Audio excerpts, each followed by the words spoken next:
Вопрос питания в школах и детских садах, развитие моногородов, индексация региональных социальных выплат, жилье для детей-сирот. Эти и другие темы были затронуты в программе «Прямая линия» с Валентиной Жиделевой, профессором, доктором экономических наук и заместителем председателя Госсовета Коми.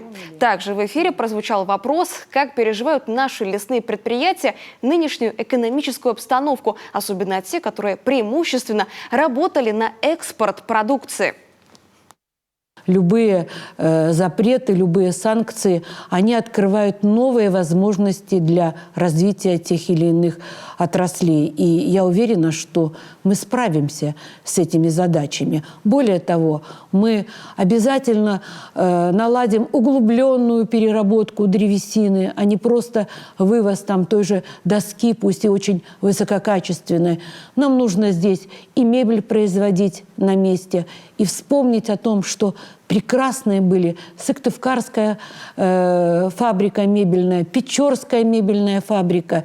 И люди помнят, и во многих домах, у меня у самой в доме стоит еще стенка производства Печорской мебельной фабрики.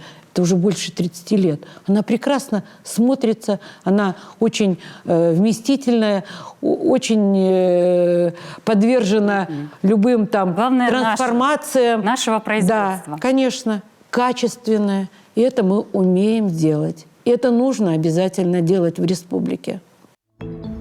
Если и у вас есть актуальные вопросы, заходите на сайт объясняем.рф. Это официальный интернет-ресурс для информирования о социально-экономической ситуации в России.